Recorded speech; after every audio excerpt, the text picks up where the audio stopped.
My name is Lacey Leone McLaughlin. This is Unfolding Leadership, and I'm so happy to introduce Pierre Le Veaux. Pierre has spent the last decade in finance, private equity, and venture capital, including time at Goldman Sachs, Bank of California, and others. He is currently the head of venture capital and private equity partnerships at a division of Power Digital Marketing. Pierre is also the general partner and founder at Seat at the Table, an equity crowdfunding portal dedicated to helping diverse entrepreneurs raise capital and other things. It's clear that Pierre has a talent for bringing together work that he does professionally and what he's passionate about. I'm so proud to have Pierre on today. Thanks so much for joining us. Hi, Pierre. Hello. Thank you for having me, Lacey. Yeah, my pleasure. To get started, I just want to hear a little bit more about you, and I want to hear a little bit more about how Seat at the Table came to life.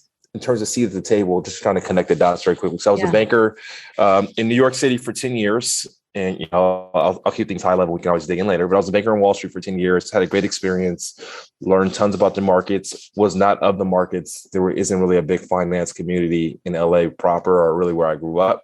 So that was a learning experience within itself. But nonetheless, when I was in New York, I found myself coming across so many business owners and operators that had these very interesting and successful businesses, and they wanted access to capital. And in many instances, they weren't a fit for a bulge bracket investment bank. So an investment bank of the caliber of like Goldman, JP Morgan, and so forth. So I found myself making tons of introductions to capital sources. So I created a robust network, one that I pride myself on now to this day.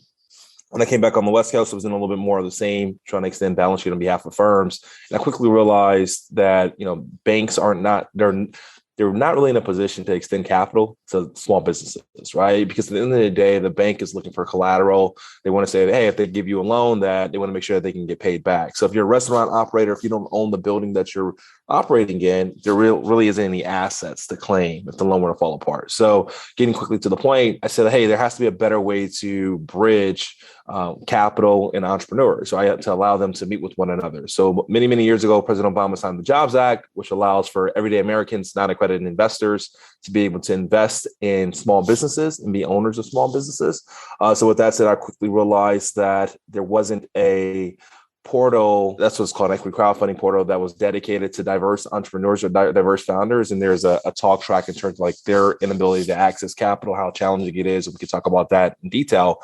But I realized that quickly that there wasn't one. So I gathered a group of my friends and we created an Equity Crowdfunding Portal called Seat at the Table, which is a play of having a seat at the table or lack thereof. So what it is it's a portal that allows entrepreneurs to come on and sell pieces of their business to their consumers, their friends, their network, right? And allows them to raise capital to expand their business from there on out.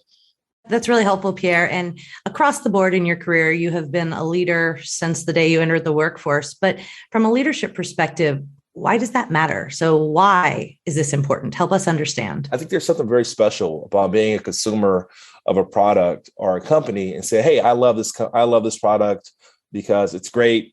Maybe I love the founder, right? I'm a fan of she or he, right? And I'm a big advocate.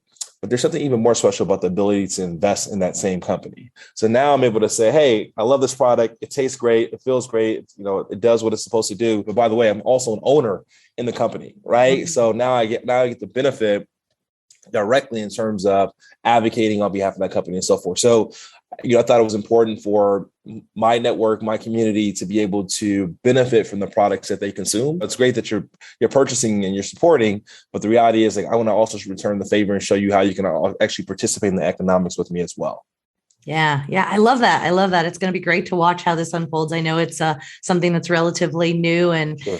You're excited by. So I think everybody that's listening should take a peek and look at it and follow the journey, because empowering diverse business owners to have the opportunity to educate and find that capital is huge. And I think it's going to be hugely impactful on the market. So I'm really excited to see how that all moves forward. I think, when you think about it, the reality is 99% of businesses are small businesses. We hear all these big names out there, and small business literally drives the economy. So when you think about literally hiring folks and allowing folks to purchase their house because they have steady incomes and so forth, that's from a business owner and an operator. So for me, I've seen very different extremes of wealth on each end, right? Yeah. But I think what success looks like is like the ability to hire 2 to 3 people, 4 to 5 people, whatever that number looks like, allowing them to be able to provide for their families. So we're excited. We have, a solid 7 or so businesses listed as of now. It should be 3 more within the next 2 weeks.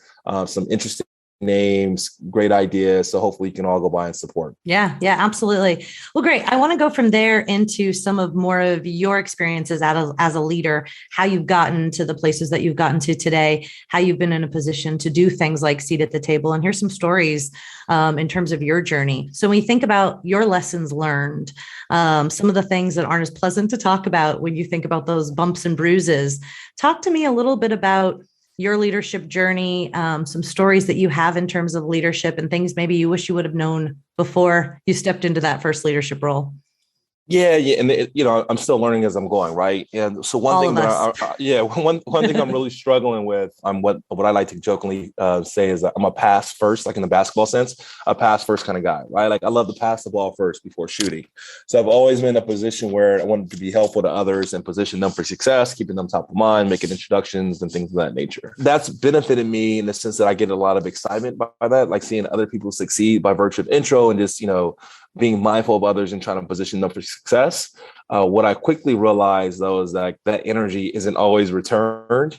And so that was like a bit of a disappointment, right? In a sense that, you've given so much of yourself and, you make these efforts to keep people top of mind. But the reality is, they're not going to always do the same for you. So I'm effectively searching the world, looking for versions of myself out there, right? For somebody that can kind of position me for once. And so it's a humbling experience. I still continue, I'm still a pass first kind of guy. I constantly remind myself that, you're doing it for a greater cause. And once again, it's the position people like yourself that maybe somebody wasn't looking out for them at a given point. So that's one example.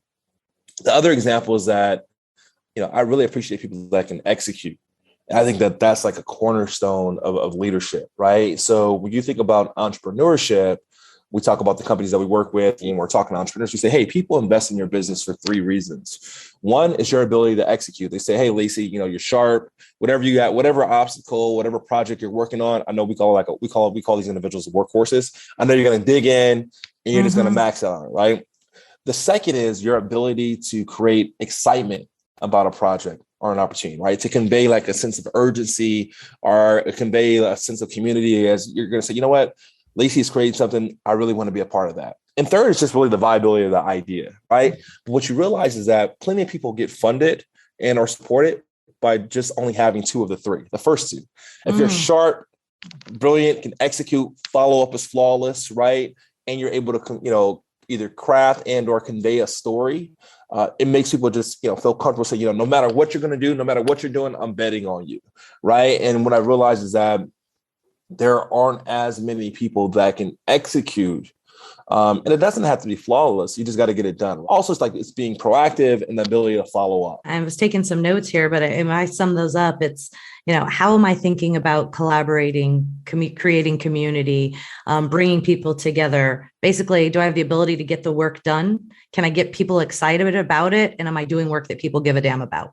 That sound about right?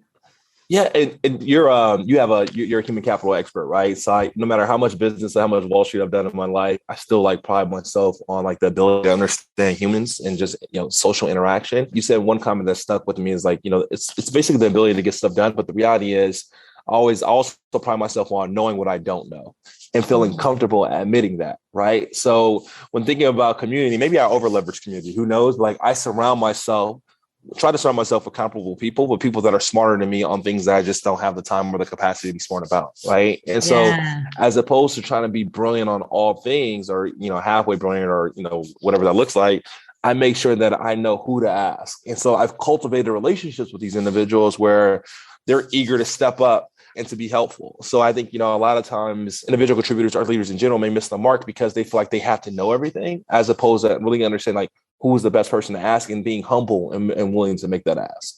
Yeah. So I'm going to totally put you on the spot with that. Yep. I'm guessing that's something that you've learned like other leaders over the years. It's not something that we all just came to work with one day in our early 20s. Yep. Got any good stories there around knowing and realizing that you've got to have people around you that are smarter than you?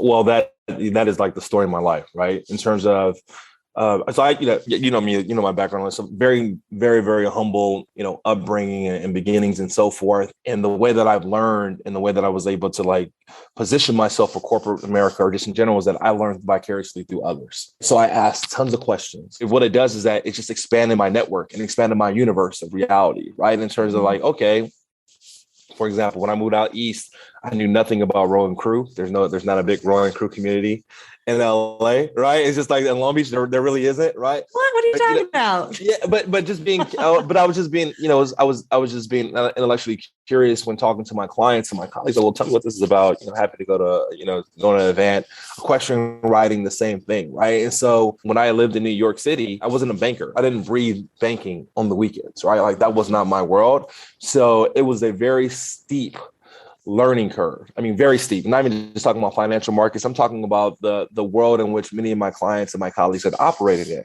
right? So like the learning was twofold. So like there was the duality in terms of understanding the technical aspects of the market, but also simply understanding like, hey, you wear your tie this way. And these are the shoes that you wear or you don't wear, right? And once again, being humble about, okay, this makes sense. I had it wrong, right? You want to be true to yourself, don't get me wrong, but at the same time, you don't want to stand out in so many different ways. So for me, like literally every day for the first 3 years when I was a New York City banker, it was like literally like understanding what this business was about. Like I understood math, I knew extremely well, right? But understanding that the job was so much more than math. Something as small as like which fork to use, kind of working outside, work going in, right? I didn't know that. Yeah. Like, I didn't really have those. I even remember, funny enough, I remember you and I were chatting and it was maybe it was like, I don't know if it was like football game. No, it was above the mention. It was something stylistically about writing. Right. And then you just knew it off the cuff. This is when back in our old, PDI days. And I apologize if I forgot exactly what it was. It may have been like above mentioned. Therefore, it was a word, a phrase, or whatever the case may be. And either I was spelling it wrong or using it wrong. Right. And you're like, oh, you just knew it. I didn't know it. Right. And it's like that.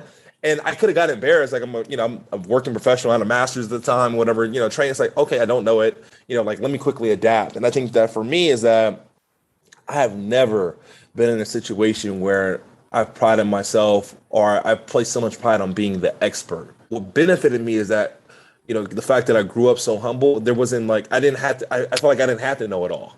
Yeah. Right. And it's like, there was a little bit of grace that was established as opposed to, coming in, being a gunner, feeling like I needed to know all the answers for every situation. Yeah. I love that, Pierre. And it reminded me, and I thought you were going here, but I remember when you started business school and for whatever reason, I saw some pictures of you at like a football game and you looked pretty sharp. I might admit, it was like bow tie, colored pants, shorter pants. And you're like, Lacey, I had to learn how to dress again. Yeah. And I remember us having that conversation and just, you used it sort of as a really good way to explain to me how you are adapting to this new environment, this new culture where the norms are not something that were discussed, but if you don't get it pretty quickly, your level of success is impacted pretty largely. Is that fair? Yeah, yes, fair. You stand out. It's like, like when you go to school at the University of Virginia in Charlottesville, you don't step on grass. Maybe you drink a little bit too much bourbon, but you definitely wear, you wear a jacket, a sports coat, and a tie, and so forth. So that's an example. Being a LA guy living, in Virginia, experiencing a real winter. This is a great California example. All I knew about snow in LA is that salt like dissolves it or breaks it up, right? So I remember it was a snow day. I had to drive to the airport and I had ice in my windshield. I'm like, oh, you know what? Well, salt takes care of it, right? So literally I went inside the house, got some hot water, put some ice on it, and came outside and threw it on my windshield thinking I was going to get rid of the ice, right? Luckily, I didn't crack it. Typically, you will crack your windshield, but that's just an example of like not being familiar in an environment and just being able to kind of push forward, right? So like I was able to make my flight, make my interview and so forth, but it was just such a new world for me. When I was at Goldman, I used to do a bunch of recruiting. So I would always go back to UVA. I would always go back to other schools and help recruit. And I would always tell people that when you're recruiting, you're interviewing at a firm, the best thing you can do, right? The best thing you can do is really be familiar with the environment. That means literally going to the office, walking into the office before it's go time, right? It's like literally you get to see it. You get to see what people are wearing on the floor. You get to see that the fact that, hey, they're not in an office. They're literally at this long desk, sitting side by side, having conversations. And like they're trading. And it's like, you're not just in shell shock when you get there for the interview. It feels very similar. Life is all about experience and exposure, right? You're more comfortable in an environment that you're exposed to. If you're playing hoop or you're playing football or any other sport, it's like if you have the ability to be in the stadium, right, and kind of understand like how the wind hits and who's like where the crowd is, where they're closest to you, like that's one less thing that you have to think about. So when you understand what the environment entails, then what you can really do is just really focusing on executing, right? And you're not distracted by the little things like, oh, maybe I should have wore this tie this day, or maybe like I hear people yelling. Is that normal? Yes, that's normal. So I used to tell the students all the time, if you can get a day just to kind of walk the floor, or reach out to somebody, an alum or classmate or friend, and have them just literally walk the floor, right? It literally takes the stress off of you. These are all things that I've watched you navigate professionally for 20 years now. Truthfully, it's been 20 years, which is frightening. And it comes natural to you. You do it well. You do it better than most. But I also think this is something that people don't talk about: the adaptability, the experience, the exposure, getting it done. Why are these things not talked about? Why did you have to figure this stuff out for yourself? I think, we get paid what we get paid, and people just expect us to know it all. Right. And so one of the best lessons that I'm probably not doing a great job today. Best lessons I learned, during my Goldman training was that answer the question that was asked. And if you don't know the answer, say, I do not know the answer. I'll go get the answer and I'll come back to you. And then I literally am sending you the answer or email within that same day. I think the ability to kind of finesse an individual is often rewarded. Right. And it's like you kind of just make up an answer. And if you say it with confidence, it sticks. I don't have that. Right. I don't have I like somebody's going to totally see through me. I don't have the confidence. Kind Too authentic for that. Yeah. Yeah. It is kind of put things out there and just let it stick. I can't. Right. So what I realized is that the learning experience is not rewarding. And you're a parent. I'm a parent. Right. So, my daughter, I have a daughter and a son. We were having an issue in the household where she was studying for a test and, things didn't go as well as she wanted. And what me and her mom, we always focus on is like, what was the effort that was demonstrated? It's like, how did you feel about the effort that you put forth? Because what you want to do is that you want to be, quote unquote, leave it all on the field. You want to say, you know what, this is my score. I couldn't have trained any differently or any harder. And people tend to focus on the score. Whereas for me, I love and appreciate like a grit story and actually understanding what went into the execution. Like, I don't care about the outcome. The outcomes are often rewarded more than the process. And I think that what's helpful as a manager is to outline the process, right? And so when you're managing other people and maybe you're working on a business deal or, scenario, whatever the case may be, it's great to get quickly to the answer. But the real lessons learned and the real value is helping your direct reports understanding how they actually got there, how you got to that point, right? I see the game plan, the map, or their journey. It's easier for me to replicate it. If all they know is the outcome, they don't understand the process, it's not going to really set them up for success. So I'm a big fan of like appreciating the process and celebrating the process. So I know you have a beautiful family and hugely talented children, and you must be hugely proud of them. So I want to take them off the table. From a professional perspective, what are you most proud of? When I think about, where I went to school, where I worked, what I'm doing now, and really kind of tying in the legacy part in terms of seat at the table, being able to work with my friends, right? People that are equally committed to providing capital to other entrepreneurs and really just being an entrepreneur myself. I used to pride myself about being an entrepreneur, running P&L and so forth. But there's something to be said about like hiring folks, right? And allocating capital and thinking through taxes and things of that nature that I took for granted. For my firm that I work for, we're about 400 people now. This is Power Digital. I literally had to tell my CEO, Grayson, young guy, younger than me, which is always cool. He's a solid dude, brilliant guy, super inquisitive. I pulled him aside one day and I said, look, you literally have created a company that's allowed 200 people to be able to provide for their households, right? And we had some stat at the time, like 20 people had bought a house within that year. And it's like, just think about that. It's like, it's transformative, right? Like the ability, you hire somebody, you train them, you employ them, and they're able to provide a house, which is a legacy for the kids and the family that they have. Now my focus is more so on legacy. I pride myself on the legacy that we're creating with the seat at the table and really the impressions that I've left upon others. If I were to die tomorrow, and I don't want to get morbid, I think that people would say like, hey, Pierre's a pass first kind of guy. He's always been a horse. He's always executed, right? And he's always got stuff done. Rarely did he ever make an ask. It was always, how can I help you first? So I would say that's probably what I'm most proud of beyond any of like the degrees or kind of like, occupational accolades I've accomplished. I could say beyond a reason of doubt, that you will leave the world better than you found it. No doubt. Sure. I know everyone you've encountered has been made better by their experiences with you. No doubt. I know that's for me personally as well. So as we close, I feel like we've gotten to talk about a lot of really great things. Legacy. We've talked about adaptability. We've talked about, we all come from and start from different places, and what we do with that journey is us. As we leave our listeners of this podcast, what's the one most important piece of advice you'd like to leave them with? What do you want to leave them with as we go? I think you gotta run your own race. Here's a good example, a good story I'll end with this. So when I was in New York, I became a runner. I used to live on the West Side Highway right next to the Freedom Tower. So I had like an 8-mile stretch from the bottom of New York City all the way to the top, like Harlem area. People run all the time. I'm a big Malcolm Gladwell fan. Malcolm Gladwell will run all the time. We'll see him, we'll run by each other all the time in New York City, right? So as a runner, I realized that you have to run your own race. And what does that mean? That means that I can go out right now and go run.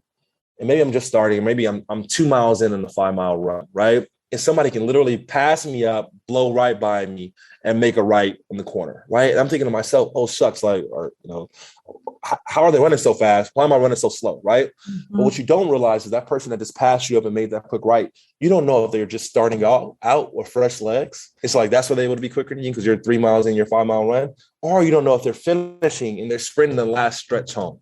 Mm-hmm. Right. So it's important for you to run your own race, keep the pace that you've outlined, and not get distracted by the noise. And there are so many instances, and I feel bad for people now, especially young people living in the social media world. There's so many instances where you can get distracted by the noise as opposed to like, hey, this is the plan that I've created. I know this plan, this pace in terms of running is going to stretch me, right? It's faster than what I ran last time. But I really want to make sure that I stick and maintain this race. And like, no matter if somebody's passing me up, it doesn't matter what they're doing. I want to be able to say that I can, committed to the plan that I've outlined because it is your race. It's what you've outlined for yourself, assuming that you've intended to stretch yourself and challenge yourself. Yeah. Yeah. It translates beautiful, I think, to life, but it also translates beautiful to leadership, right? Yep. Remember who you are, how you want to leave, how you show up. Don't get distracted by everything coming at you, and figure out what it looks like for you to be able to do your job and make it the best and leave that impact in a real way. I love it. Well, that is a great note to leave us on. Thank you so much for joining us today.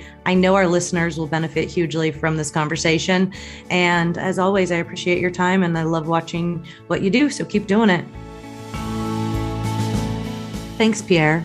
Today, I'm left with thinking about the concept of running your own race, not being distracted by the noise, thinking about, am I a pass first kind of leader, and being accountable to yourself. As leaders, we should all think about where we fit in, how these things are important, and being intentional about the way we show up.